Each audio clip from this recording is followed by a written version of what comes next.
We have to talk about phallic things at the beginning of the podcast. That doesn't have to be a thing. That's what happens. I can feel you pushing it that way.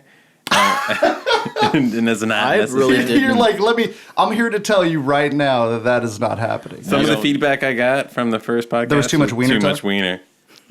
Which is the first time I've ever been told that. It's like, too much dick, Elliot. And I'm like, what? It's usually like, where's the rest of it? Or please get out of my house or something like that. Or like, you're not my boyfriend anymore. That's your sister. Stop. Yeah. Well, then we'll just know not to talk about.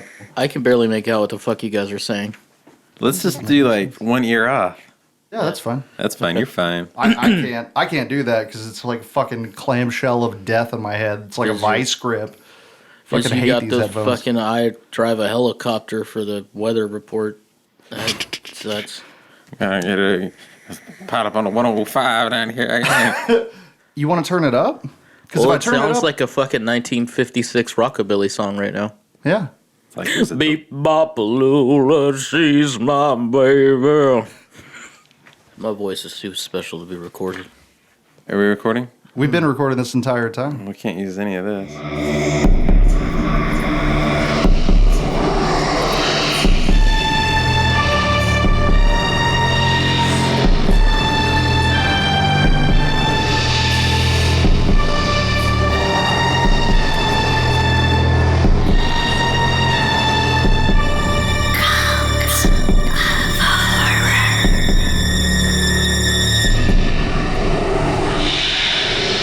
Seriously, everybody, welcome to Cult of Horror. And I think I'm just gonna start it off. Like, I don't know why y'all let me start. Like, I don't know why y'all want me to start because it's always gonna be bad 100% of the time. Like, you know this. You've been on a podcast. That's the charm of the podcast. Well, welcome to Cult of Horror for the third time. Hey, creeps! Thank you for coming and listening. I said coming. I'm sorry. Offended. We just talked about this. Thanks for joining us on another episode of the Cult of Horror. Same as always is going to be me. I'm Eric Hunter. Hey. And I think his name's Elliot. I don't really know him very well. I refuse to talk. So, what are we going to talk about, Hunter? Last time we didn't really talk about what specifically we were doing. Most people don't even know that we're a monthly podcast, or we were. Yeah, I mean, the 7 people that listened to us were like, we need more. It was more like 20. And I just felt bad for them, like in their personal lives. I was like, really? Yeah. What's going on with your life that you want to listen to us? He's like, oh. Huh. We appreciate it, though. We've decided to start trying to do 2 episodes a month. Originally, it was once a month. I'm fucking do 10 a month. I don't care. Dude. I'm fucking punk rock. He's about to be out of a job. He's going to have a whole lot of time. That's very true. This could be your you just full-time hurt my job. This could be a great segue into making $0 and just doing this all day. That's the goal, right? We're on a podcast. No, we're here for informative information. Is that what we're here? I have no That's idea. not what I signed up for. You signed up I haven't gotten playing paid grab yet. ass on the radio. By the way, I haven't received my check for this yet. Well, we'll talk with accounting about that after. You're under a 12-episode contract. You don't see anything till the 12 episodes. Well, I can't tell my mortgage company that. Not my fault. You bit off more than you chew. We'll have I'm a tired of meeting hearing after that. Did you really need a one-bedroom house? Did you really need that? No. You just get a house that's just 4 walls. All right, so I'm going first, and I want to talk about a little movie that came out recently, last month or so. It's called The Hole in the Ground, and it's based in Ireland. Northern Ireland or the Republic of Ireland? Hold on, let me Google it.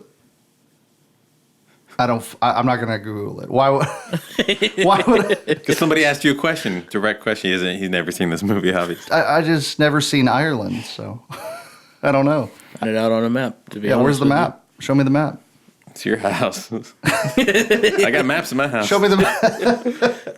So this movie takes place in Ireland, and it's about a mother and a son who moved to kind of a rural area. And I guess the mom just got separated or something from the husband. And so they move to this rural area.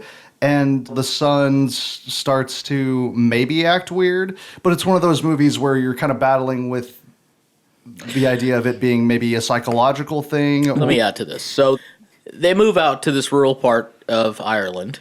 She meets the community of people there. They tell her the story about an old lady who went crazy and killed her son because she claimed that her son was no longer her son and was something else. That puts the idea in the mom's head that there's something wrong with her son. And it's associated with this big hole in the woods that the son found. And there's some kind of connection between the hole in the woods and the change in the sun. It kind of harkens back to the Babadook. Yeah, it sounds like Babadookie. It's a little Babadookie. But the deal is with the Babadook, you got like a really deep sense of dread, like watching it, like a slow burn into the explosion.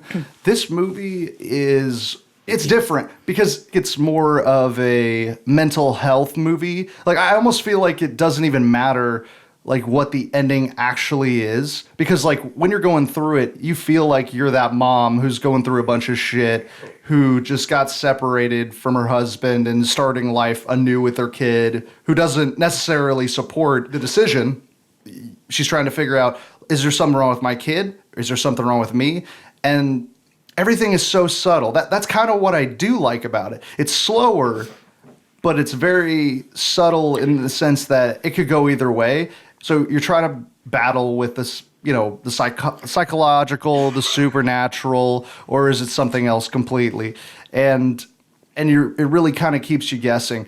But the ride wasn't as much of a horror movie, is the deal. Like, it's more of like a psychological thriller that's like really tame. But once it gets to a point of horror, you're like, oh, this movie changes for me. The payoff, I feel like, is very good at the end. So you it's very original too. You liked it. I did like it. The reviews are awful for it. Like it's like a 5 out of 10, which I understand because the movie is not for everybody, but it just depends on what mood you're in for a movie, because the pacing of the movie is really weird.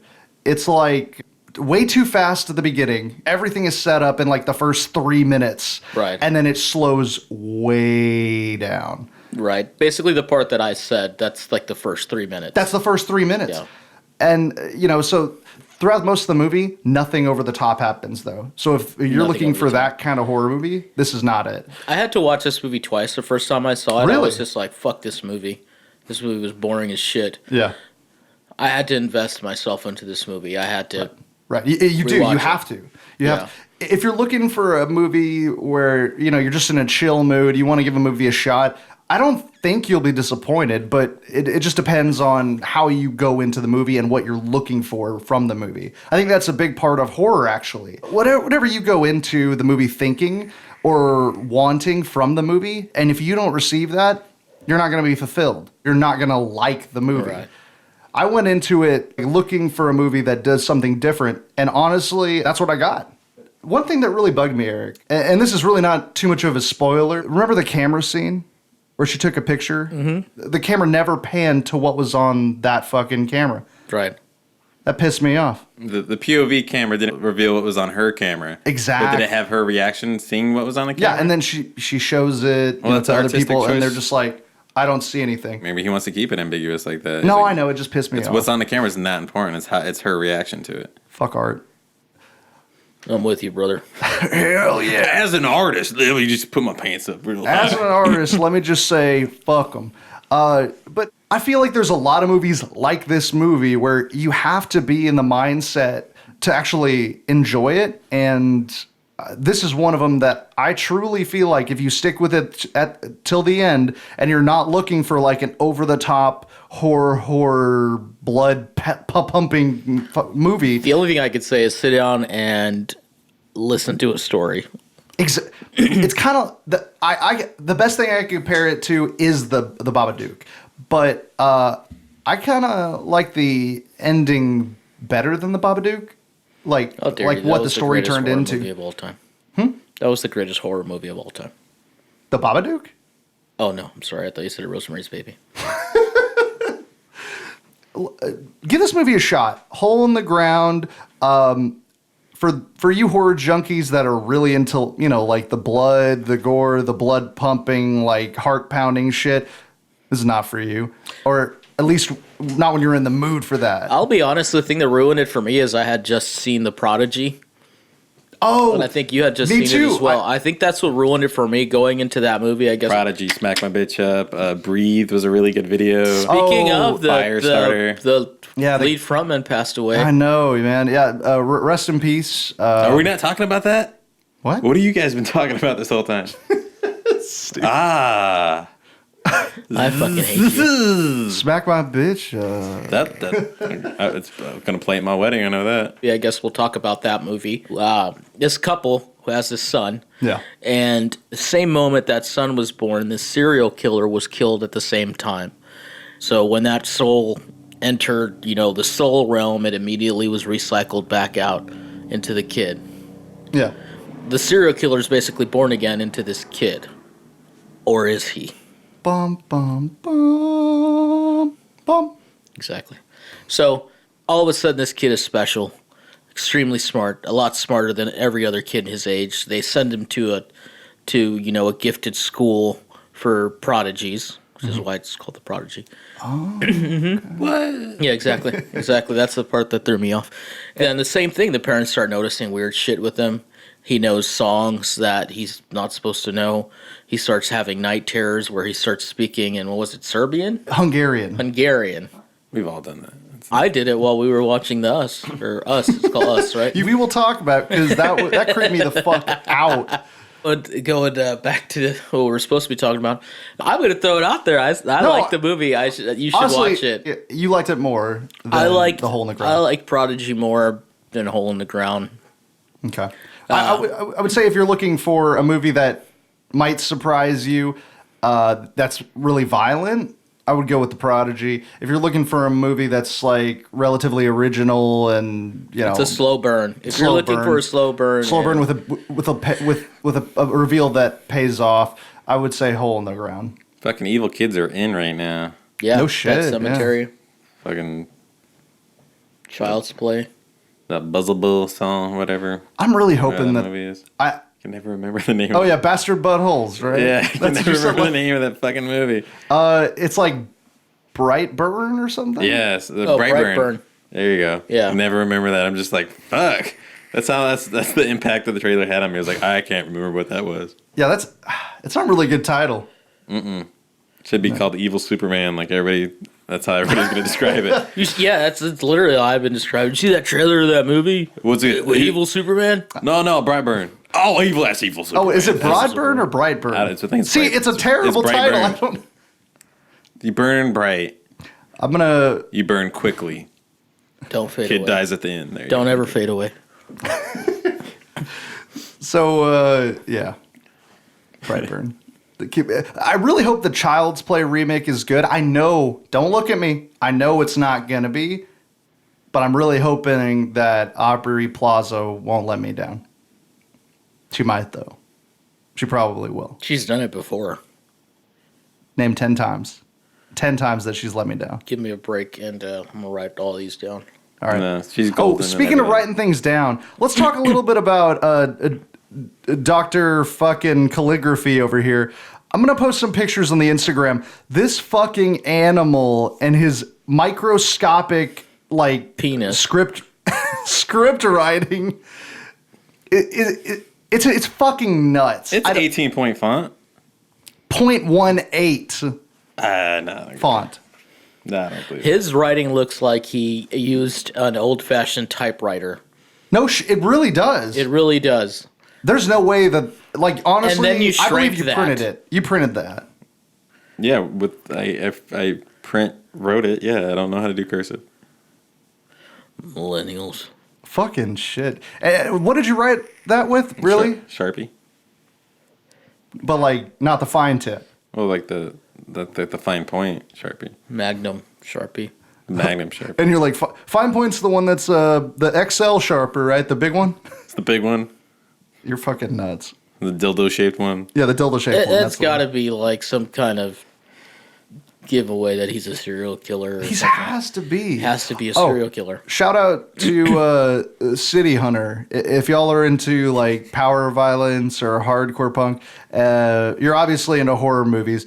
City Hunter is a kind of like a horror slasher themed band.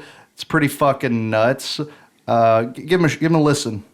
It's also like a Japanese, like a Korean soap opera or something. soap opera. So it makes Google searches kind of iffy. Yeah, you want to Google City Hunter Band. But anyway, that's aside the point. So, Eric, I think I'm going to pass it to Eric's movie. So I'm burdened with bringing up movies that I think don't get enough attention. He's burdened. His soul burdens him. His calves are like My curse. fucking strong and all muscular from carrying the burden of these movies, these horrible films. Have y'all seen my calves? They're fucking monsters. I believe it. One of the movies that I was very upset about that did not get enough attention last year, enough positive attention, was Incident in a Ghostland. I didn't. Honestly, I looked at that cover and I always thought it was like a cheesy like movie. I didn't even bother. It got kind of killed off in the press because of negative reviews, but as well because of an on-set incident where one of the main actresses was cut in the face and it scarred her up, and there was Holy a big shit. lawsuit. Yeah, it makes the poster very ironic now. Yeah, Oh my god. because that's literally, she got cut across the face with real glass in the movie. Holy shit. It's gonna hurt your career. Yeah. But it also makes the movie kind of enticing. The legend now. You gotta watch the movie just to see if they put it on film. So this movie is made by Pascal Lacquiao. Yeah. I don't know if that's how you pronounce it, but I think that sounds cool. It's the same gentleman that brought you Martyrs. Really? Yeah. And it's So in a lot English. like Martyrs. It's a movie. And in this movie's about this single mother and her two daughters inherit this house kind of out in the country almost. They inherited from a dead aunt. And it kind of starts off with little girls seeing newspaper clippings of these people that are breaking into homes, killing the parents, and taking the daughters. Kind of sets it up. So they go to this house, and in the first night, this gigantic fat guy comes in and starts beating everybody up, takes the girls into the basement, rapes one of them. The mom fights the partner. They kind of fight them off and kill them. And then it flashes forward, like 20 Okay, so years this is later. all part of the flashback. Yeah, Okay. so then it we're not flashes missing too forward, much. and this girl is now Not spoiling. an adult. She is a horror writer now. She was a Really? yes. She just came out with a book, Incident in a Ghostland, which is the retelling of that event. She gets a call from her mother to come back to the house, and for some fucking reason, the mother and other sister still live in that same fucking house where that event happened. The other sister, the one that was raped, never recovered and kind of relives that moment every night. Wow. And lives in that basement. She's just PTSD really fucked up. And she goes to the house and weird things start happening in the house. She starts seeing "help me" written on mirrors and things like that. Yeah. And next thing you know, those two same people are back. Wow. So they're back at the house, and it kind of keeps flashing forward from the past to the future, and it keeps retelling that event. And it's a big mind fuck at the end. Really? Yeah, it's a brutal movie to watch. I mean, obviously, I already mentioned there's, you don't see it, but it's insinuated that one of the young girls gets raped. Wow. And one of the girls dress up like a human doll. Wow. Oh, that's the fucking creepy part that I saw. So it's really creepy. It's probably one of my favorite movies of last year, if not my favorite. I really enjoyed it. Wow. It is not for the faint of heart, obviously. It is, just like Martyrs, it has its very brutal moments, but it's a really good movie. The payoff is really good on this movie. Would you say it's just as intense as Martyrs? I don't think so. It's not as intense because there isn't anybody with their skin ripped off like in Martyrs. Yeah. I was going to say it's going to be hard to do. Yeah, I mean, the other one is a very much kind of, it's about ascension, where this one is more about trauma. I'm glad you talked about it because This is one of those movies where I see it all the time and I'm just like, it's probably not for me. And I'm always looking for these movies. I mean, I myself was a little bit wary of watching it because I think I don't know if it was his first, but the last movie I remember of him making in English was The Tall Men with Jessica Biel. Oh my God. Yeah, and I was just like, that movie was not very good. I don't know if I want to invest in this movie. He directed that movie too? Yeah. Oh my God. Or wrote it or He's something. like, I want some of that big budget money. Big budget ruins horror 100% of the time. I don't think that's accurate. It is. Name one big budget horror movie that's good. Titanic. Boom. Thank you. That one movie about a hotel with Jack Nicholson? Hotel California, right? Yeah. That was not a big budget movie. I'm pretty sure it cost a lot of money to build that. Well, first of all, you got geniuses like Kubrick over here, so, you know. That alone costs like $17 billion to get him to show up every day. And the amount of CGI that's in the fucking Stanley Kubrick's The Shining is like, it's not free. That costs money. There's CGI in The Shining? No. You know what year it was made? 1992, right? 1937. 1937 is right. What else were we talking about? I don't fucking know. Oh yeah, we were talking about the new trailer for I Spit on Your Grave, Deja Vu. Yeah, we just watched the trailer, and the trailer, I loved it. Hunter, not so much. Elliot hates everything. Boom. It is a cheese fest, and this is a direct sequel to the original I Spit on Your Grave. It is made by the guy who made the remake of I Spit on Your Grave, Okay. Part 1 and 3. He's like, it'd be awesome since I just made this movie if I could just make it again. You know how I remade it and then made a sequel to the remake? Why don't I just make a sequel to the original? So this, I didn't know that. So the same guy that remade I Spit on Your Grave is doing a direct sequel to the original. Yes. That's because we're in the age of direct sequels, as we discussed on the last podcast, with the whole, fucking Halloween direct sequel, Texas Chainsaw 3 direct sequel. 30 years later, everybody's like, I'm going to make a sequel to this 30-year-old thing that no one cares about. Well, but here's the issue. He remade it, did not even bother to make a sequel to the one he made. What the fuck? Well, he had a better idea. No, he didn't. He's like, From the trailer, that much is. Well, is Jamie Lee apparent. Curtis stepped in and was like, boom, she's doing this thing again that she said she'd never do, and it's amazing. And then so this guy's like, I can get this lady from this movie to do it again. Yeah, he literally thought of that in December. Got them together in January. Now the film's about to be. Hey, old lady, you want to be the old lady version of your movie? And she's like, yeah. Do I gotta do nothing? He's like, no. Just don't die. I don't know. I was wrong. You're wrong? I was wrong. Yeah. No, it's the original guy who made the first movie. Is doing the Mir sequel? Sriracha. There you Mir go. Sriracha? Mir Sriracha over here? Yeah. Holy shit. So he's like, boom, I'm going to dust off my director pants and hop on this bandwagon. Of Yeah. So 40 years later. 40 years later. 40 years later. Mathematician. So Just like Halloween. Camille Keaton back in it. The original actress. Original writer, producer, director extraordinaire. That part's really cool that it's Yeah. the same people. But then it looks like a full moon movie. It does. It looks so campadelic. I like it. So in the sequel or the trailer, they show you basically the family of the guys that were killed, the ones that she took her revenge on. Mm-hmm. Now their family wants revenge for her taking revenge. And now she's got a daughter, and the daughter's going to take revenge on them for taking revenge on them for taking revenge on them. An eye for an eye, man. That's why that means something. Avenge for revenge. Everybody's going to be all, blind. Everybody's going to be all, blind and stuff. Yeah. It's going to be nuts. It looks like a terrible, terrible movie. It really does. It looks like a very terrible movie that I'm going to enjoy very much. See, you like campy movies. You find it endearing. I wouldn't say endearing, but okay. I would. I would say you find it Satisfactory. endearing. That's why you love Pieces so much, right? Yeah, That's the thing. because it's an endearing movie. Sure. Yeah. He just needs stuff to fill his blood quota. Just always hungry for horror movies. My bloodlust. I think I just solved all my problems. No longer going to therapy. So, does Elliot want to talk, or is he just gonna He's just gonna sit there sit looking over on there I'm and waiting my not talk. turn. looking all cute? And Do you know shit you right can now? talk like on other people's turns? Well, I haven't seen any of these movies.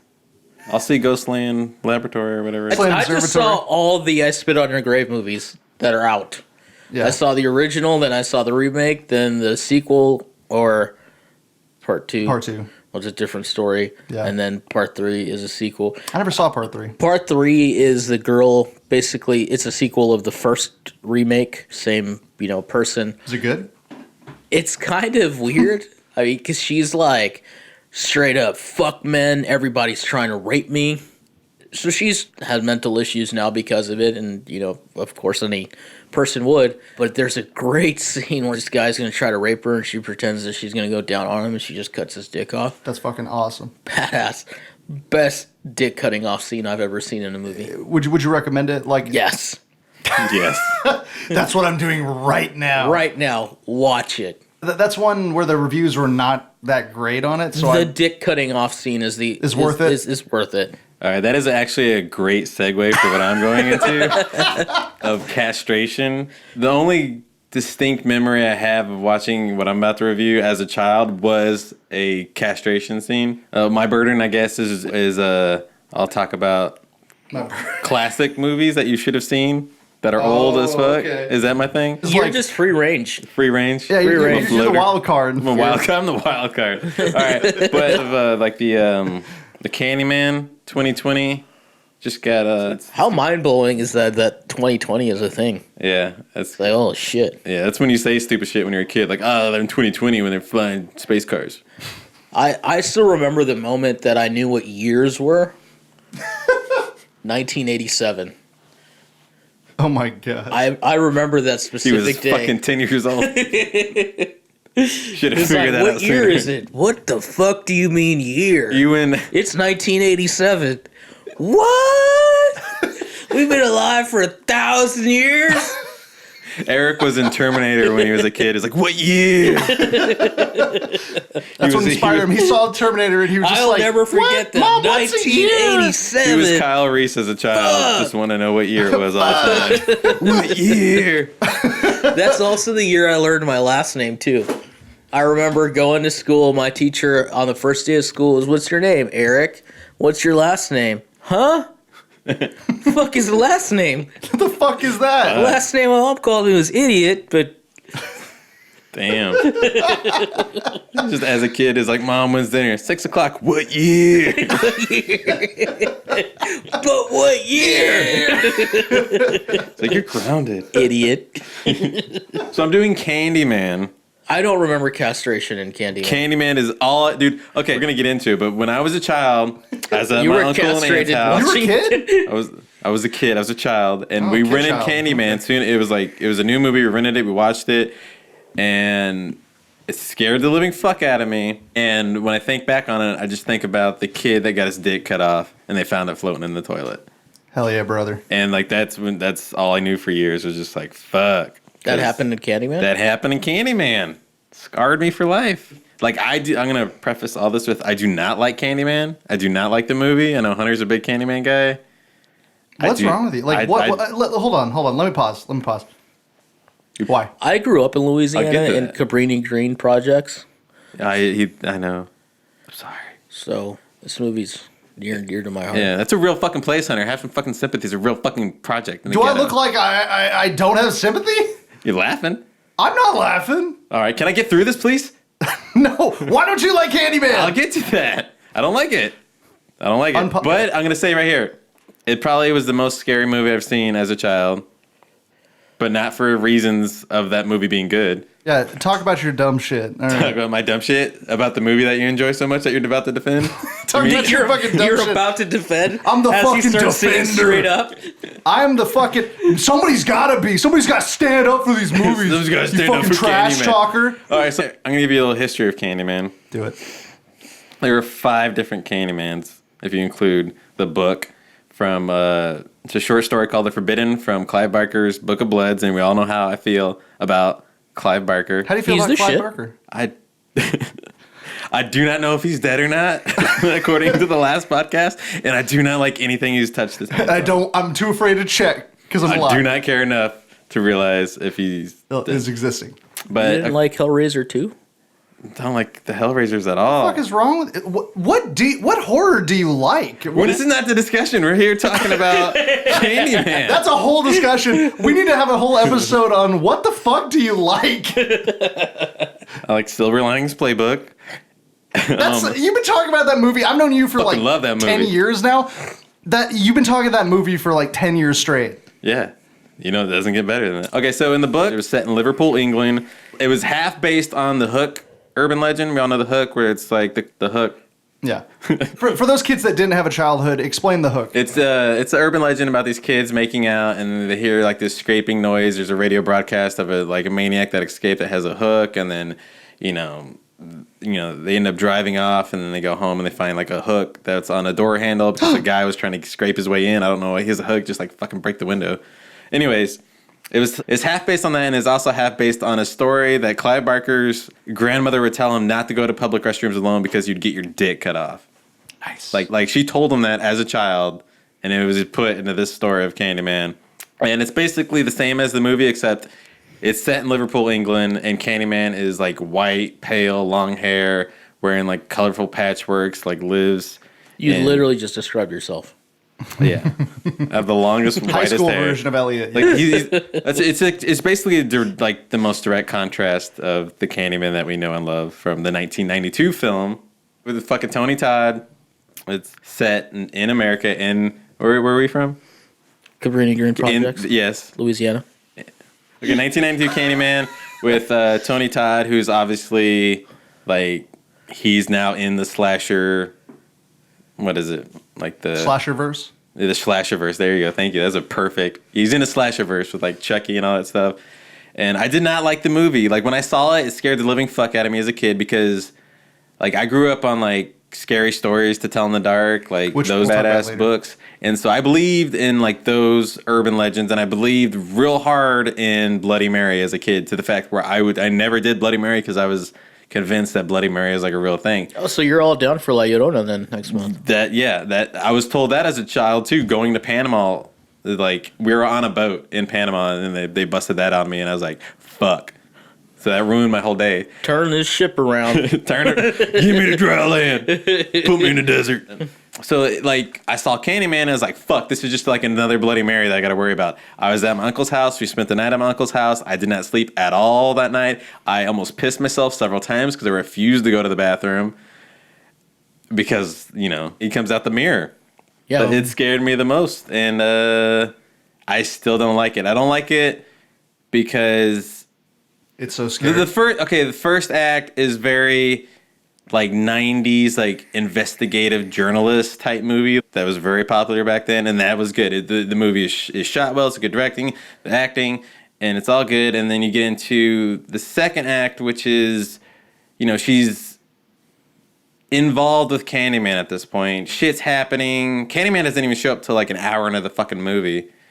And the murders are happening and everything, and it starts going into like maybe this is like a psychological horror thing that she's invested in, this urban legend research that she's doing for her, grad student paper. The audience, as well as I guess all the other characters in the film, they don't know if it's a psychological horror type thing where it's like she's doing this and it's Candyman and she's delusional. She ends up in a psych ward, and like I'm fine with all of that. It's very. So what are you not fine Third with? act, the wheels just fucking fall off, and it literally goes down in flames.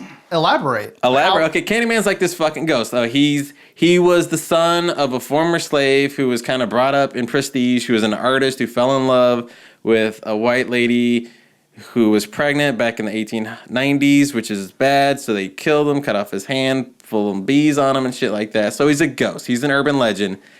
And he survives by having an urban legend. It took place in Cabrini Green. These people are very impoverished and very in fear. And so we were rich in love. They were rich in love. There was a scene of the dick castration in the movie.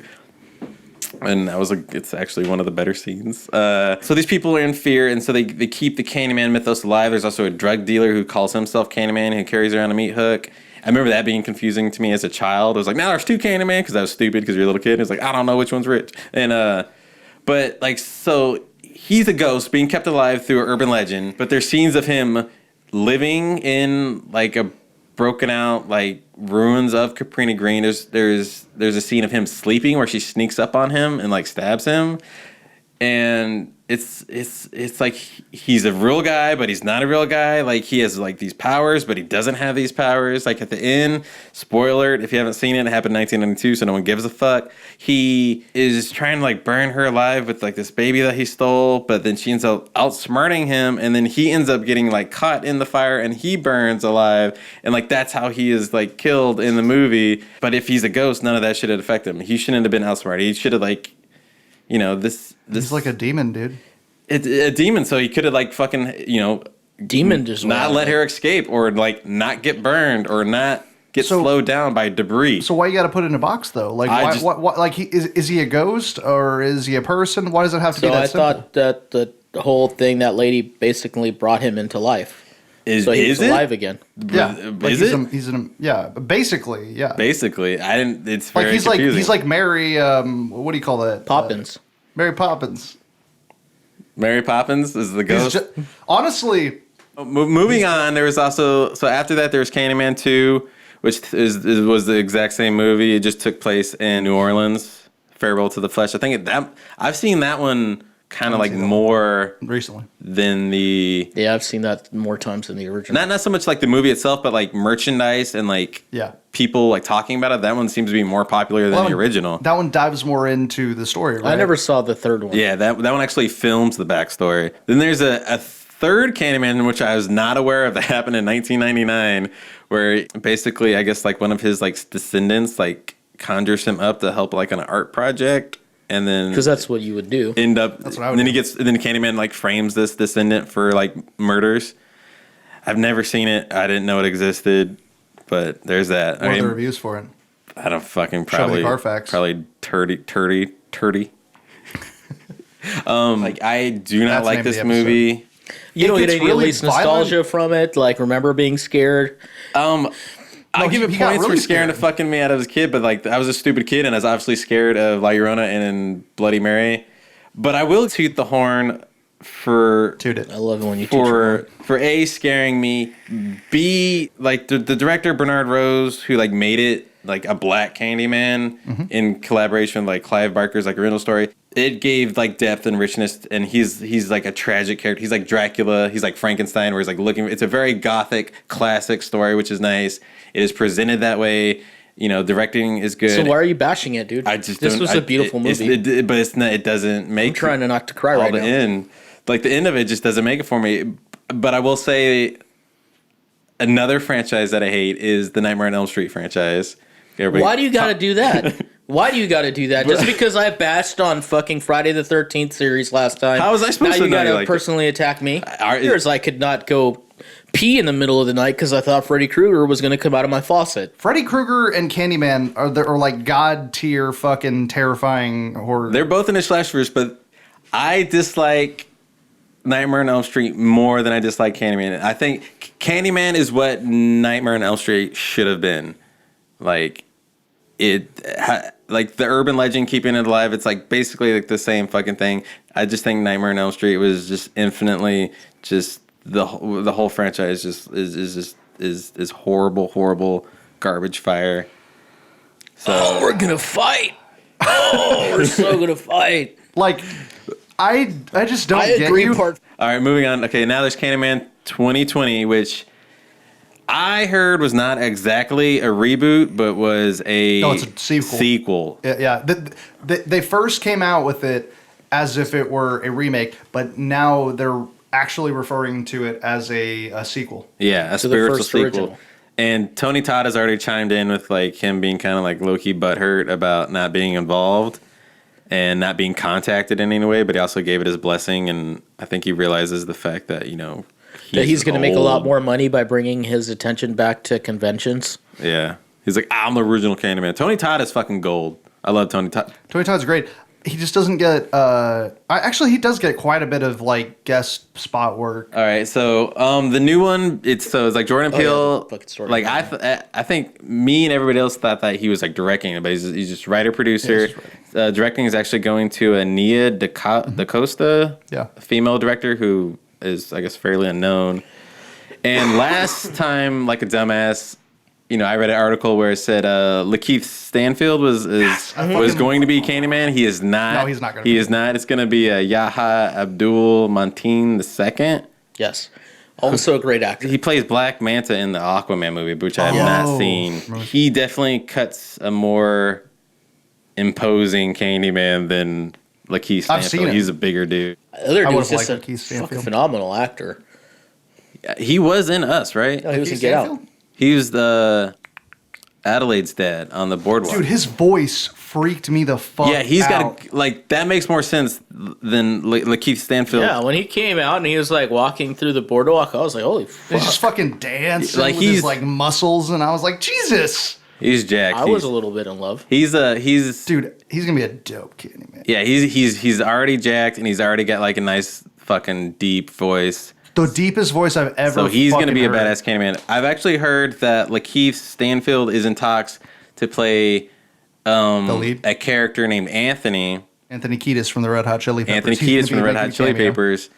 I just recently had If to watch. anyone can pull it off, it's him. I had to track down the cheapest Motherfuckers version can act. of the Candyman DVD for this podcast. And Oh, and he watch also it. says I owe him for that. "Yeah, you owe me $5. $5.99." Or you want the? Does anybody want the DVD? I'll give it to you. I'll take the fucking I'll DVD. give you the DVD. Watching it, the lady that is in the apartment that is like that Helen's talking to, that lives in Capri Green, who's just trying to raise her son. Her son's name in the film is Anthony.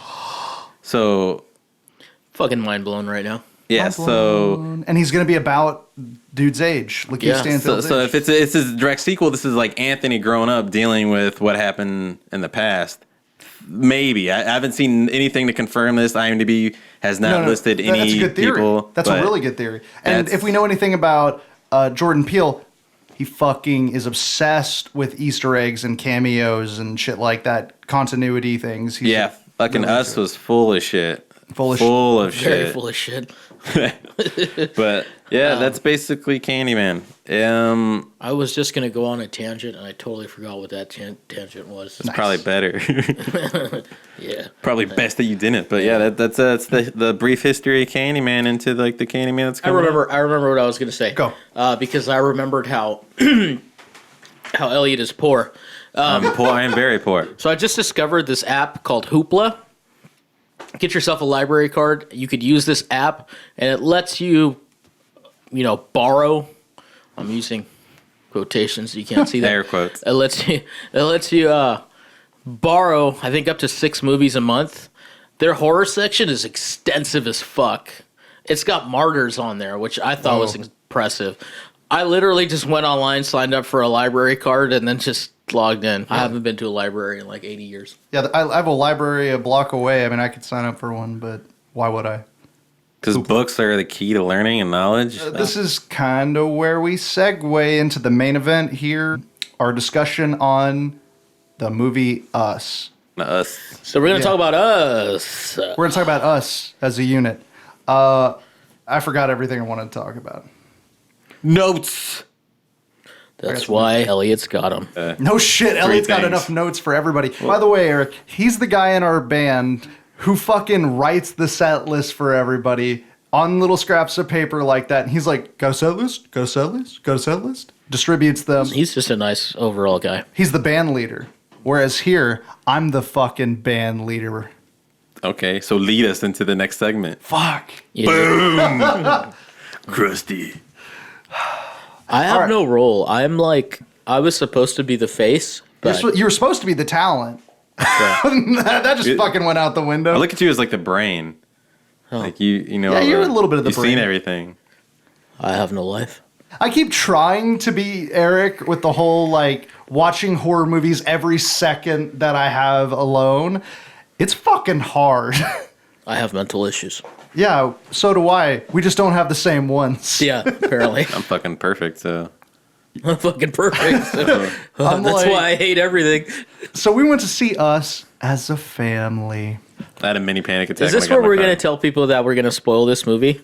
Yeah, it's Spoiler spoilers. alert, like So- a motherfucker. All right, so here's the deal. We can't talk about this movie without spoiling it. We can talk about half of it. Oh, we'll talk half of it about, just the movie, and then we'll spoil the shit Look, out of it. something's gonna slip out. Well, that's gonna what we be just spoiler. said. There may be spoilers, and there's definitely going to be spoilers later. From this point on, there will be spoilers. Honestly, you shouldn't even be listening to this episode unless you've seen us already. You should listen to just turn every it off Cult here. of Horror episode. Don't just fucking throw away the episode over this segment. No, this is a throwaway episode. Don't Turn it listen off. to this. Fucking people have been waiting a month for this, and you're like, don't listen to this episode. I'm Let's just going to put in talk the about what the description. movie's about. We'll give our opinions on it, and then we'll go in depth. Eric, please explain just the basic premise of the film. Oh, dude, I should have kept my mouth shut. So it's about us as a whole. As a No, society. no metaphors. What is this movie about? Tell me about the movie. So this movie is about a family. It starts off with a girl who was in 1986, I believe was the year. Yeah. That was the year before I knew years existed. Her mom and dad and her are at a boardwalk in Santa Cruz, California. It's her birthday, and, parents are kind of fighting with each other. And the girl wanders off into, one of those House of Mirror places. She sees a reflection. She sees it's her. I mean, this is something that you see in the trailer. The image turns around and grabs her. The family finds her. She ends up being traumatized, doesn't speak for a long time, has PTSD from the situation. Fast forwards to current time. Now she's an adult. Now she's married, has 2 kids, and they're going to the same area for a family vacation into this, cabin in the woods or nice house in the woods. Yeah, rich people stuff. I think it was like her childhood home. Like the grandparents died, left them the house. Oh, that's right. The That's right. It's the grandmother's- late grandmother's home. grandmother's Yeah. house. Yeah. So they go back there, and the whole time, she's having anxiety because she's going back to, an area where she had such a traumatic event. And the father convinces them to go to the boardwalk where the whole situation happened. So they go to the boardwalk. Similar situation. Her youngest son kind of wanders off. She freaks the fuck out about it. He's just wandering around the beach. Yeah. One, freaks out about it, goes home. Later on that night, a family appears in their driveway. Which, by the way, everything you just explained basically was in the trailer. Yeah. Yeah. So like. So I'm not giving it too much away, more this than the part trailer of it has. is not a spoiler. Right. That's when they break in, they're fighting each other. It's revealed that the family is them. It's a mother, father, son, and daughter. It's another version of them. And that's kind of what the movie is, and that's where I'll leave it without spoiling the movie. Right. This is probably one of the best acted movies I've seen in a long time. That was going to be what I was going to say, dude. The acting was fucking phenomenal, especially the kids. Everybody was like fucking top Everybody notch. was top of the. They got great actors, and they didn't have very many of them. There's like 6 people in this. Well, because they movie. had to play themselves, so like half of the cast is already in Playing there. 2 roles. Yeah. Yeah. Something I do want to add before I forget. This is one of those movies where if you haven't, for whatever reason, seen it and you're listening, it's kind of similar to The Strangers, where it's like a home invasion type of style. Most of the movie is that vibe. Yeah, the whole second act is a... I mean, the one thing that I would say to entice people, Yeah. I'm very old, so I've seen all of the Twilight Zone episodes.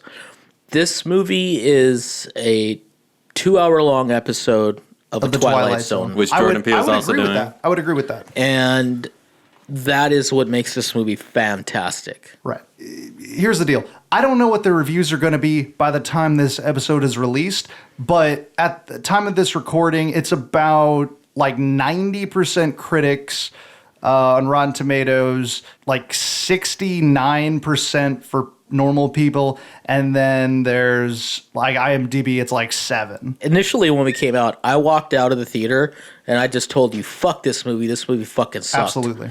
And the next day, it just kept sinking in, and I started analyzing it more, and I was like, holy fuck, that movie was good.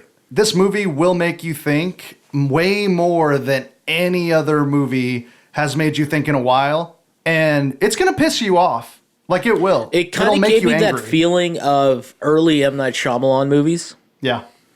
Yeah. but good. Well, because Good. there's more to bite on here. An Even actual horror movie. there's more to bite on here than an M. Night Shyamalan movie. Because M. Night Shyamalan, it's like, oh yeah, there's all these little stuff. And then when the reveal happens at the end, or the twist happens, everything makes sense. What pisses everybody off about us, I feel like, there's still stuff to bite into After the movie, the end credits are rolling, you're still like, wait a minute, what the fuck? But when you look into it more, you're like, oh shit. This is a definitely watch multiple times movie. And I'm the only one out of us who has. And I will say, after the second time I watched it, I had more questions. Exactly. Way more questions. Because I rewatched it in my head. You could do that? I can do that. Yeah, I have that do that all the ability. time. Y'all are nuts. I can't remember shit. I Like, can't anytime remember yesterday. Like every time I think of a movie, it's like, oh fuck, I haven't seen that in a while. I replay the entire movie in my head, and then I'm just like, fuck, no, I can't watch it because I just did. I want to watch it like 4 times today. Maybe I could do that with like Halloween movies or something, but you know. That's something smart people can do. It's okay. Anyway. Anyway. So At this point, we'll start diving into spoilers. We're just gonna dive on in. Yeah. If you don't want to listen to any spoilers or giveaways for this movie, thank you for listening. Really appreciate it. It means a lot to us, and hopefully, we'll see you come next back. time. But everybody else who's seen it or just doesn't give a fuck and wants to hear our opinion of it, keep listening, and thank you for keep listening. So, who wants to start? I'll start because I already kind of started saying that I fucking already hated the started. movie. When it came out, I mean, I slept. I was like half asleep. I have that ability where I can watch movies in my sleep as well. You're fucking. let's before we dive into that, let's talk about that for a second. I'm watching this movie with Eric, and I'm sitting right next to him. Fucking in the third act, the most intense part, I'm sitting next to Eric and I hear some talking like he's talking to me because he's kind of leaning towards me. I look over and he's like head is turned to the side like he's asleep. And his eyes are closed, but he's saying words that I don't know. It's not Spanish. It's not English. It's some fucking language. I think it was Aramaic. It was Aramaic. It was a mixture of Greek and Aramaic. Yeah. And so he's asleep, talking to me, and I nudge him just a little bit, like just a little nudge, and then he wakes up, and then he's just like a baby boy, just opening his eyes for the first time, and then I just turn back. And I think he just goes right back to sleep in the middle of this fucking loud ass. So I never really sleep. I'm always half awake, half asleep. So I can kind of start sleeping and listening to the movie, and what I'm listening to, I'm playing in my head. You're fucking nuts. Yes, this is confirmed. I really hated the movie when I got out. I was like, "Fuck this movie, piece of shit." Fuck. I think I was more upset that it was 2 hours long because I can't sit that long without falling asleep. In a theater, I don't care what movie it is. I always have trouble just sitting in a theater. And it was for 2 hot hours. as fuck in there. It was pretty hot, yeah. Why was it so hot? That was good. I felt comfortable. Well, yeah, you had your shirt off and shit. You're fucking Iggy Pop just like with the shirt loose. Seriously, he's got to wear leather pants and no shirt everywhere he goes. Thank you. It's out of control. Sick. Elliot only wants one thing, and it's sick. I don't understand how he has a farmer's tan, but he never wears shirts. That's an art, my friend. But Back to us, just for a little bit. So on the way home, I'm thinking about the movie. I go to work. I'm thinking about the movie. Just like, okay, why did they do this? Why did they do that? What did this mean? What did that mean? And that's what I ended up loving about this movie is it made me think. yeah. And I'd like to. I mean, this is one of those movies where you want Jordan Peele to just come out and tell you exactly what the fuck it was. To solve everything. I'm still waiting for that because he's been very receptive to fans. Like, I'm still waiting for them to tell me, was Eli blind in the Book of Eli? What? He was blind the whole time. I never saw the Book of Eli. With Denzel Washington? No. He was blind, dude. Oh shit. You saw The Equalizer. No. He's blind in The Equalizer. Yeah, he was blind in The Equalizer, too. He's blind in every movie. You ever seen Glory? Blind. Blind. Blind. In every Denzel Washington movie, he's blind.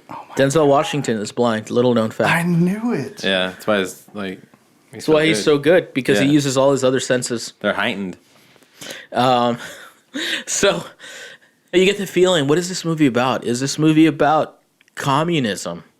Is it, Which is what I thought. though, the proletariat against the bourgeoisie? Yeah. Or Overthrowing is the government. this, a different kind of class struggle? The poor against the middle class against the rich. Right. Or is this a race thing? Which it doesn't seem like it is because what you were talking It about. kind of starts feeling that at first. Right. But there's a white family that's going through the exact same thing. So that kind of throws that a little bit out the window. Yeah. The haves and the have-nots is kind of what I thought. Yeah. Because then the tethered come up, and then there's the scene where, the family is attacked by their doppelgangers, and then, like, Red sits down and is, like, telling them, of the story. Yeah. And it's kind of like, you've had everything, I and I've think had this nothing. is the point where we should just spoil it. So you come to find out that these doppelgangers are some kind of science experiment by the government, and they call themselves shadows. That too. As a metaphor. Yeah, it's metaphor after metaphor. But when they sit down and start talking, when she's talking to the family, she's telling her, I have to be with him because you chose with, your husband's doppelganger because that's who you married. So now I'm forced to be with him. Right. When you had your C-section, they had to cut me open. Yeah. And it's like every event. Missed that. Yeah, every event that she had that was a wonderful moment in her life. For Red, the doppelganger was the exact opposite. Yeah. It was fucking terrible for her. And now the whole point is these doppelgangers want what they were never given. Yeah. What they feel they deserve. Because they always got the shit end of the stick. Right. I feel like people are going to dive into this too much, but really the whole point of everything, like, what is this representing? Like, is it communism? Is it race, class struggles? I think it's about all of that. I think it's meant to be kind of open. There's bits and pieces for you to chew on in all of it, but I don't think there's an actual right answer for what it's representing. It's like an incomplete metaphor. I mean, the part that I really want explained is how they're showing everybody in the bunker acting the same way that their above ground doppelganger is acting. That is the number fucking Why? one. I mean, are they meant to duplicate everything? Who's controlling who? Are the people underneath, are their movements causing what the people up above are doing, or is it the other way around? Because there's the scene where the above ground son, and they're being attacked, and the little kid, he starts backing up, and his, evil doppelganger starts backing up, and he makes him back into the fire. Exactly. Iconic scene, by the way. But why didn't anybody else do that? Why didn't anybody else all of a sudden put on their puppeteer suit and make the evil doppelganger? He's the one that found it out in the closet. Nobody else knew. We knew as the audience, but he's the only one that knew that they were... So did that strengthen his connection with his doppelganger and why he was able to do that? It doesn't really fucking say. Because, I mean, I was reading a theory that I thought was pretty cool. You remember he kept playing with the lighter? And he talked about having it the year before. When his doppelganger takes his mask off, his whole face is burned. Yeah. And he's obsessed with fire. Mm-hmm. Just like they reveal at the end that Red, as she's, called, is actually the real Adelaide. Right. And the Adelaide we've known throughout the movie is the one that's supposed to be underground. Right. That also happened with the kid the year before. Oh, shit. And that's why his face was on fire, and that's why the other kid could never light it. Well, really, and it wasn't a lighter, though. He kept saying it was a magic trick. No, but the red one had a real lighter. Yeah. He had matches. Yeah, he had matches. He did have a match. Yeah. Wasn't that a lighter he kept flicking? It's a magic trick that it just sparks. That's what it's supposed to do. That's why when he finally got it to spark at the end, like the sister and kind of like gave him the fist bump. Because it's just a spark. It's a magic trick. See, that's the thing. I didn't understand that part. With the whole... that's a decent theory. Yeah, that was a theory that they switched off as well before, and that's why he had that connection with him, because he's actually the one that does the walking. Oh, okay. That's why he was able to control him, because he's actually the one. The kid that we thought was the real kid is actually just like Red and switched places. That could be. And they always had a connection more so than anybody else in the movie. Yeah. So it could be that. When the other son was burned alive, she was okay with it. But she wanted to kidnap that kid. Yeah. Well, if you think because about she wanted her own son back. That is an interesting theory for sure. The thing that bugs me, though, is a lot of stuff, actually, about the movie. But the thing that bugs me most about the movie is the things that can't be explained after you find out the twist, where Adelaide and Red the roles are switched. So I watched it again, or the second time. I don't like the word y'all. Y'all, you people. So I watched it with y'all, trying to look for everything to make sense. Now, here's the deal. It doesn't. The dialogue the whole time seems like both of them do not realize that they were switched.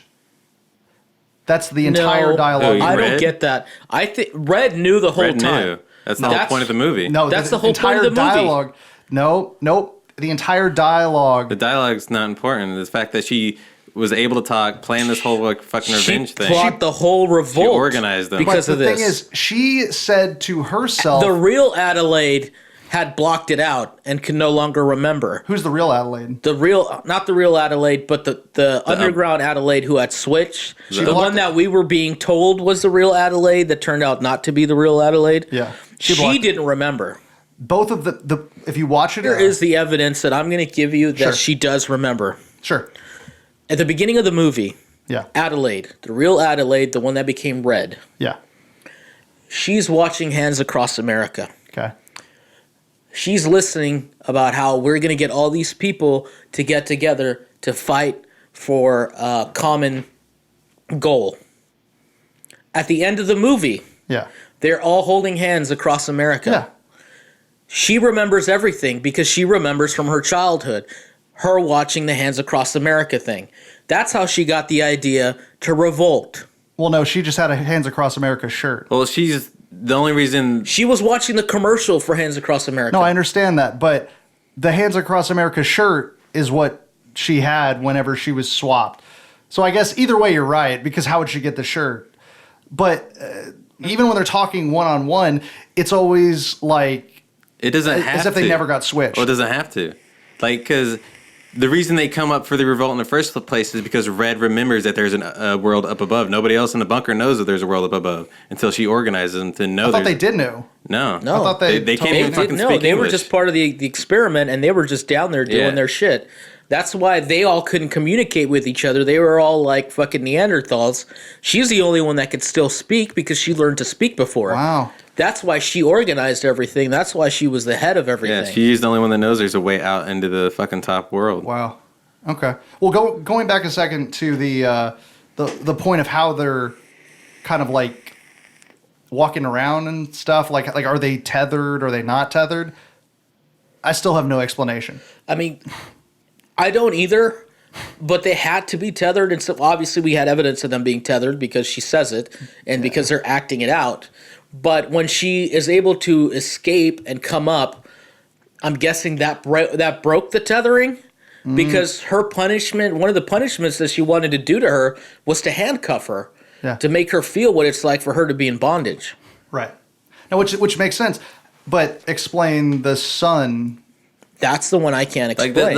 Like none of the rules are. The entire world of the tethers is what like killed it for me because nothing makes sense. Like the people up above are moving, so the tethers down below are moving, but okay, so the government makes clones of people to control the up above people, and they just and it's abandoned, so they're left down there to just like still live their lives. You know, if they clone everybody in America, all right, and so like say Hunter. You got a clone down there, but you leave to go to Australia and you meet your fiance there and you bring her back here and you start a family. Like, your clone can't go to Australia to get its tether that matches. So your kids would never be born. So there'd never be tethers of your kids down there, which is the thing. Also, where do they get the resources? The lights are still on. They all have clothes. The dad's drinking a beer. Like, where does Red get, like, a fucking, what is it? How many people in it? Like 3 billion red jumpsuits, 3 billion golden scissors, left-handed gloves. Like where did all these resources come from? Like that's what It was years of planning on her part. Do you think they were putting the clones like to work? Like I don't know what the scissors were actually for, but do you think that maybe the gloves Like they ran textile factories down there? Yeah, like they were They made the jumpsuits. How they get the scissors? The scissors were supplied because all they did was work. All the fabric stuff. the only feedback I heard from Jordan Peele is like he wants it to be ambiguous. No, he absolutely does, which pisses me off. Yeah. Because ambiguity, that's cool. Explain to me how the tethering works. I'll be fine. Or I don't have to know how the tethering works. explain to me if they both remembered and at what point they realized that the switch You know what happened. the end scene reminded me a lot of? What? The interview? No, the invitation. Yes. Yes. I got huge invitation vibes. Yeah, Yeah. I was thinking that the whole fucking time. Yeah, Yeah. I was like, this is Yeah. like the invitation. I like it. It was very once they realized like it's happening everywhere. Let's talk about the invitation.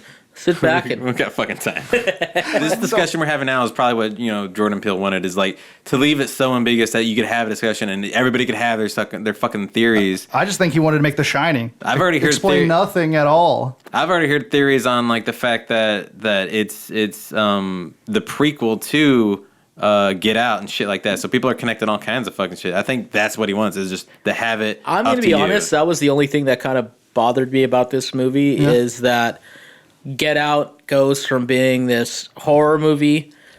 Science. Nope, it's a science fiction movie. Yeah. Same thing with this Right. movie. Horror movie. Nope, science fiction. Well, he covers. It's also socio-political because it's very like. No. I was just talking about those two things. Don't add a Okay, third. well, I'm No, just, no. I'm Don't saying add in any more. addition Don't add a to. third. I was talking about what I didn't like.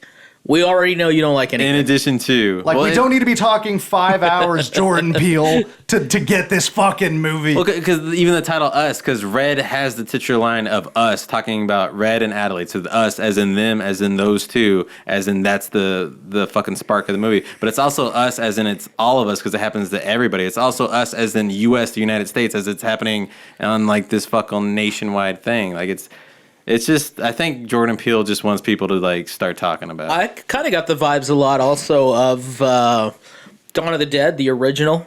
These people die and they're so used to being consumers that they all have to flock to the mall even now that they're zombies. It's kind of like the shit. same thing with them. Yes. Whoa. Yeah, any good horror movie is going to be more than a horror movie. So, I've watched the movie twice, just because that really bugged me. Was the You keep saying that like your opinion matters more than ours now. Oh, it totally does. Yeah. Okay. I No, it agree. absolutely does. I agree. No, but I just have more exposure. He's an to above movies. person, and we're the tethers Yeah. down below. You're the fucking get back in the ground. No. So when I watched it again, I made sure to pay fucking attention to whenever the explanation was given. She says, "I think that the government had a project to control the people. I think that they failed.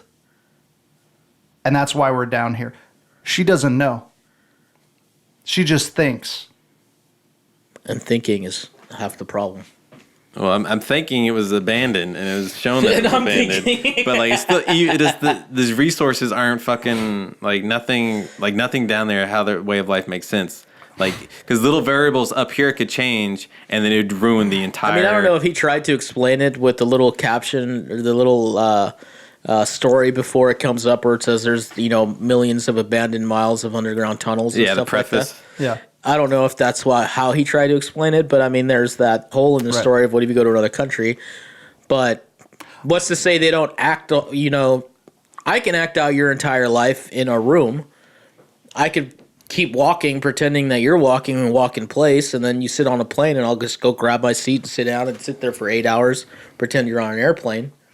I also have a theory that it's not the world. Like It's not the world. It's It's not just the world. U.S., It's- but what he's saying no, is... I'm saying I'm saying it's maybe just Santa Cruz.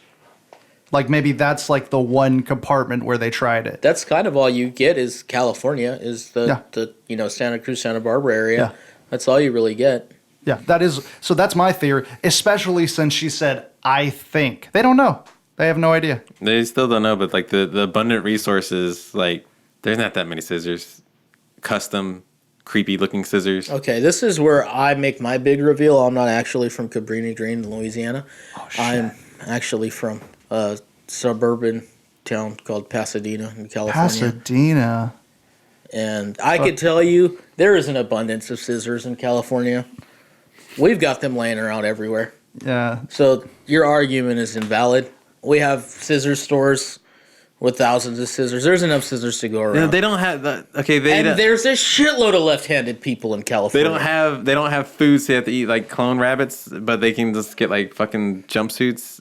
like they're fucking Slipknot. Like I don't. There's a prison every 15 feet in California, my friend.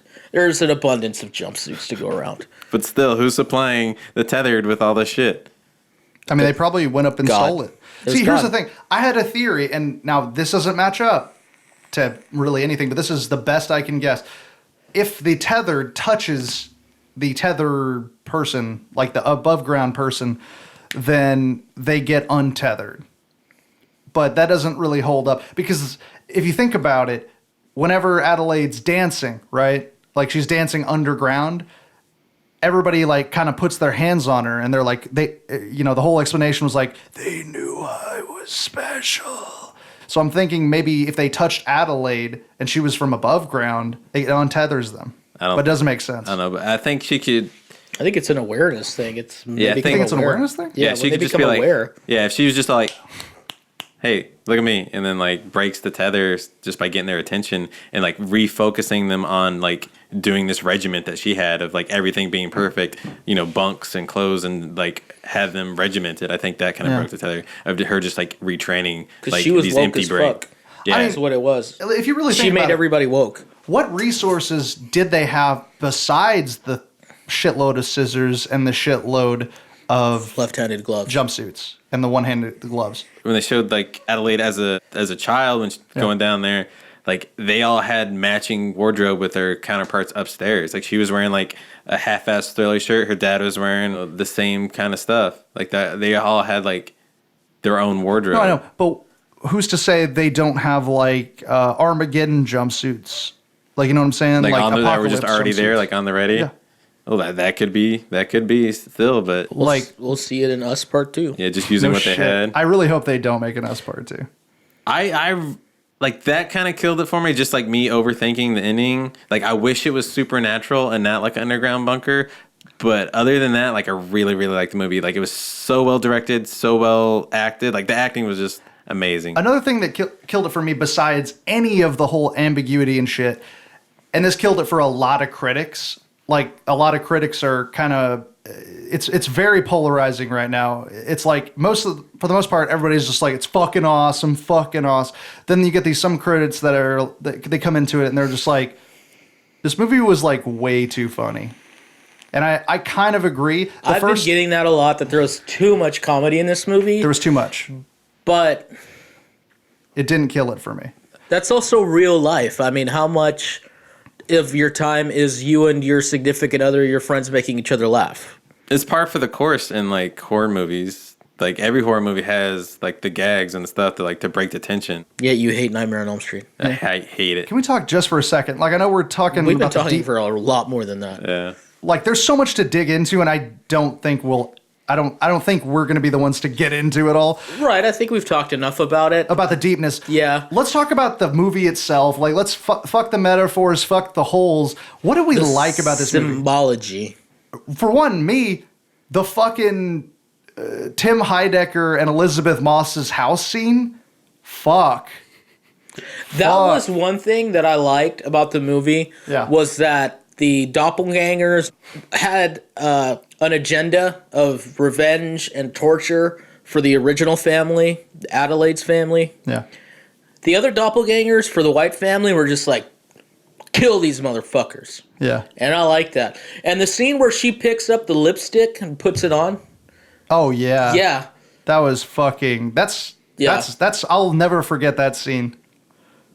Ever. You hate it, Elliot? No, I like it. No, it's because every other tether like killed their above ground partner like super quick, but then like Red was just like so pissed that she like Vengeance. took the time. Like they didn't just kill him. She's like, I'm gonna explain what's happening. I'm gonna fucking handcuff you. I'm gonna fuck up your family in front of you. I want to take my time. Yeah, but everybody else, as soon as you go to their friend's house, it's just like as soon as they see him, they're dead. Boom. Like fucking. I like that. That was Yeah. pretty. It was a good scene.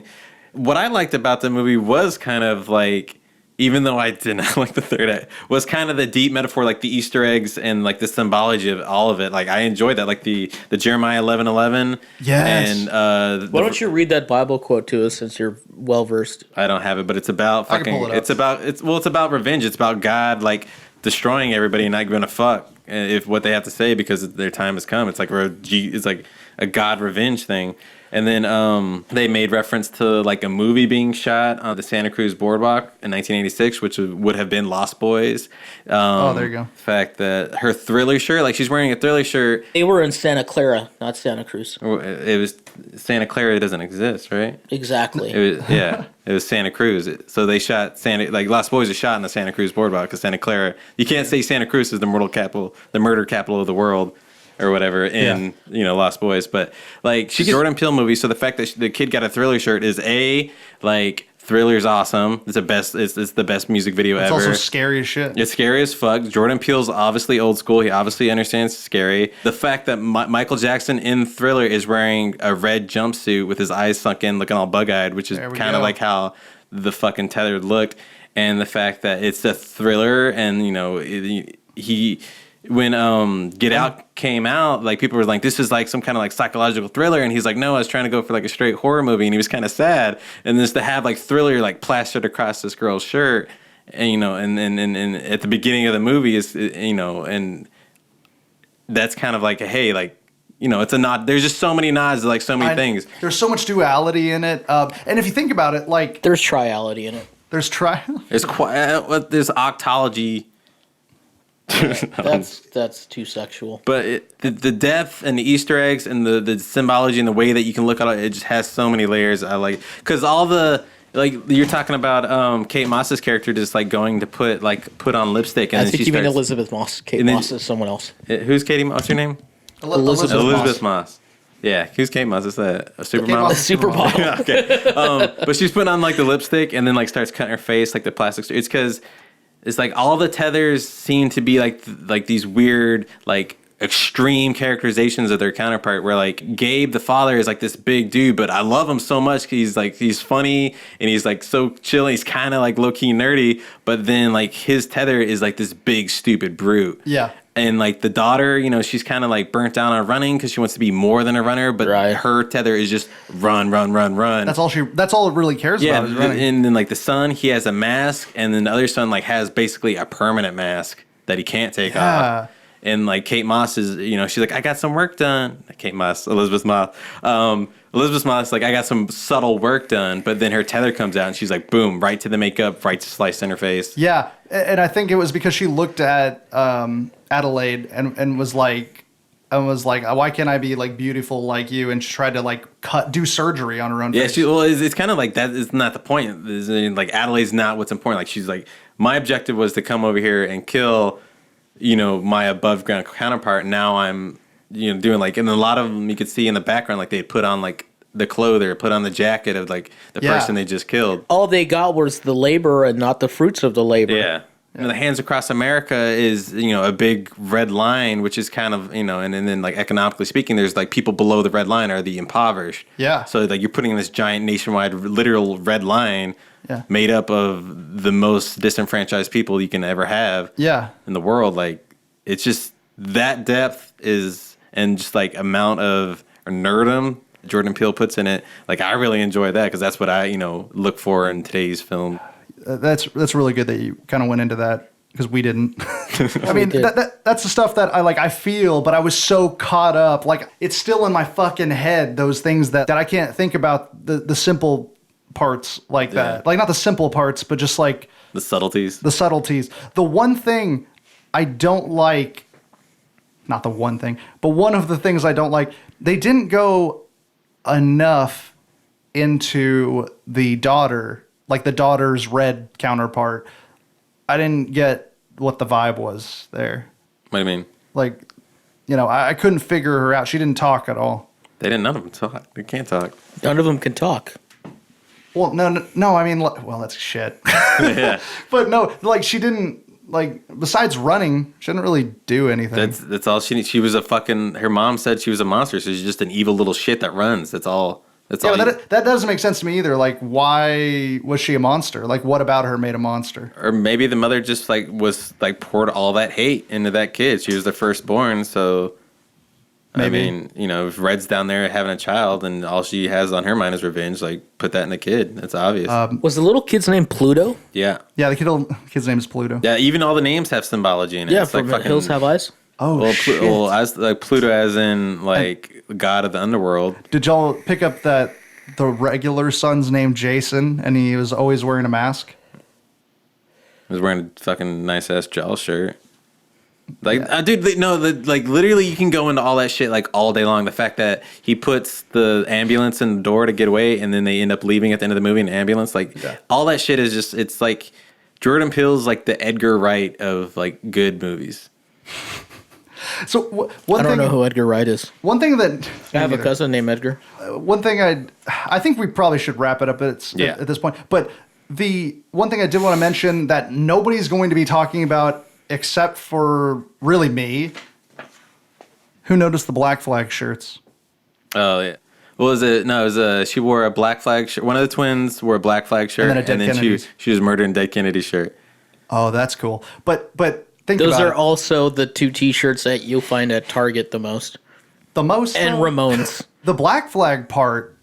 That's what made me think maybe it's communism. Maybe the whole theme. Holiday in is Cambodia was about communism. Oh shit! Yeah. I think Dead Kennedy was just the fact that it's funny because they're about to die. Well, if you really notice, the Dead Kennedy shirt is kind of blurred out. Like, it's not supposed to be that big of a deal. Like, if you know, you know. Like, you only see the Dead Kennedy shirt while looking up to the girls, and the railings covering the Dead Kennedy shirt. Well, you know, but go super You all also didn't notice the fact that I was wearing a Psycho shirt to see the movie. The reason I wore that is because of the talk of Jordan Peele being the next Alfred Hitchcock. That was my nod to Jordan Peele. Was Oh my wearing a God. Psycho No one shirt. fucking cares. Okay, This is the last This is thing the I'm gonna last say. one. Okay, they're underground. Where's their fucking vitamin D? You can't fucking just live without the sun. If you Yeah, notice, yeah, if you you can notice if you the drink a lot sister, of milk. pale as fuck. Pale as fuck. But still, you need fucking vitamins and shit. And greens can't just eat fucking rabbits and shit. Then it Yeah, makes sense. they just fucking eat the rabbits, bro. That makes me Rabbits think are like full of maybe vitamin D. It's not even. Let's just end it here. I mean, go watch the movie. Comment on our pages. Ask us stuff. Tell us where we're wrong, or tell us your Yeah, theories. tell us what you think, because really, Let's I'm make very this curious. interactive. So when it comes down to it, though, as a podcast, we're all in agreement that it was a good movie with flaws. Yes. I liked it better than Get Out. Interesting. I just, I can't. I like Well, because it's a horror film. Of course, you're gonna like it better. Yeah, the fact that it was like straight when they went like when it was like The Strangers, where it's like we're in a slasher territory. Like, yeah. I'm like, fuck yeah, Yeah. fucking legit. Fucking that's my jam. I still say he got this idea from Bill and Ted Bogus Journey. Yeah. What? Yeah, the robots, the evil us's. I don't even think we The have to evil talk about us's. that. Everybody gets it. Everybody gets the. By the way, Bill and Ted 3 already signed on for it. Did y'all see that video? Yeah. You didn't see the video yet, did you? Yes, I already saw did? it. There's probably some Bill and Ted shit in there if you look close enough. What are you talking about? It's blatant. Yeah, that's literally where he got the idea. Whoa, We have to evil fight us. the evil us's. How much more obvious is it? Real quick, Elliot. So, if there's one thing that I can recommend to you, if you like Lakeith Stanfield, which it seems like you do, Who? I would recommend, and I think Eric's going to back me up on this. We just need you to watch one episode of Atlanta. That's your homework, and it's the Teddy Perkins episode. It's literally a horror short with Lakeith Stanfield starring. It has nothing to do with the story of Atlanta at all. Nothing at all. Okay. So yeah, that's your homework. I agree. It's on the Hulu's. Yeah, it is actually. It's the episode called Teddy Perkins. from Teddy season 2. Perkins. Teddy Perkins. People who have this issue, I also recommend with streaming sites, this app called Just Watch. Fucking love Just Watch. Just go on there, hit the search button, type in whatever you can think of. It'll tell you what subscription service it's playing on or where you can pay to watch. Well, unless you're poor like Elliot, where your phone can't download any more apps. Yeah. What's funny is he's like a lot wealthier than the rest of us. As of this day, together. I just want to say that Candyman is about free equal. nowhere. So you have to pay to. It's Candyman nowhere is streamed free. like nowhere, which I don't know Nowhere. why. I think it was, and then like as soon as they dropped the news, like new Candyman, I was like, I'm gonna watch the old Candyman, and then it's like, well, you gotta pay money. Have to pay, motherfucker. Yeah. I definitely sound like that. I want to watch the I'm old gonna watch the old one because I had to fucking do that for this fucking podcast, and now I'm out of my $5.99. Hey, nobody said that having a podcast would pay. You know what sucks though, because it was $5.99, and I got like one of the like original DVD pressings of it where it has like the hard solid case with no special features, and then like $7.99 they had like the special edition used. That I could have bought that would have definitely helped me with this research since it has like featurettes and shit. And I was like, well, I didn't have to do all that fucking research on the goddamn interwebs. Also, anybody that does like Candyman, Shout Factory has their like Scream Factory horror thing. So Scream Factory has a fucking a nice Candyman. That artwork is badass. Yeah, they got a Blu-ray of Candyman that's got a commentary, Tony Todd and everybody. If you own a Blu-ray player, you can go ahead and get one of them. But yeah, so if anybody loves Candyman, I like Candyman. I do not like the movie, but Candyman's got props in my book. I like Tony Todd existing in the Slasherverse as Candyman. So you're okay with him being alive, just not Clive Barker? Yeah, and I still hate. I support nothing about Freddy Krueger and everything about Candyman, but I do not like either franchise. Which, Elliot, have you ever gone into why? We may save this for later, but have you ever gone into why you don't like Nightmare on Elm Street? Maybe we'll talk about it in the next episode. I can give you a laundry list. No, because you'll do it for an hour. Yeah, but in summation of the 2020 Candyman, I'm gonna see it and I am psyched for it. Okay. I think it's gonna be good. I think it's gonna be really good. I just need to throw it out there on our next episode. We need to get rid of all the chairs if we're gonna have this discussion, because I will hit him with one. There's more. There's plenty of stuff to hit me with. There's plenty of stuff to hit Elliot for sure. But all right. We need to wrap up this episode. All right. So seriously, y'all, let us know what you think. I mean, this is your podcast too. Let us know what you think in the comments. You're all members Rate, of subscribe. the cult. What? And join the cult. That's the Instagram stuff. Oh, yeah, we now have an Instagram. That is Cult of Horror TX? Cult of Horror TX. Facebook, Cult of Horror.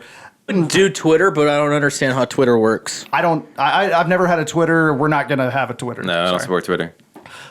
So we're on MySpace. We should get a MySpace. So we're on Spotify. We are on iTunes. We are on Stitcher and probably other stuff, but let us know, actually, if you're listening on any of those platforms that are different than the ones we listed. Why aren't we on YouTube? We will be on YouTube soon. No, we're not going to be on YouTube. Thought about that. We're going to be on YouTubes. We're not going to do YouTube? We're gonna make our own movies. I was toying with the idea. Let us know. I've been toying with the idea of doing 5-minute movie reviews with y'all, but if that's something, I feel like that's saturated on YouTube. Fuck it, give us ideas. Say, hey, give us ideas. Hey, dumbasses, watch this movie. Tell me what you think, and we'll make personalized videos of your reviews. I don't got time for that. I have lots of time because I'm gonna lose my job. He's about to get fired. So Eric was about to be out of a job. So if you would like to send money to him and his family, donate it at. Don't donate. We'll stay tuned. He's a fucking asshole. Stay tuned. He's a fucking dick. But if there's anything you want to see us do, let us know. Yeah. Just let us know. We'll do it. We'll probably do it. Probably gonna get a lot of Nightmare on Elm Street now. Wait until the next episode where you do a deep dive on your hatred. I want to see him research Dream Warriors. All right, that's enough. All right. Thank y'all. Thank you for coming in and listening with us. Fucking want to punch Elliot in the face. You know what we should really do? Our outro should be something similar. It should be a ripoff of the My Favorite Murder outro. Stay sexy and get murdered. Don't get murdered. No, do. Don't. You can't tell people to do that. Stay creepy and don't kill people. You're doing the Live, Laugh, Love podcast. I don't know what you're talking about, man. Yeah, you are. Yeah. Party on, everybody. Signing off. Bye. Bye. I hate art.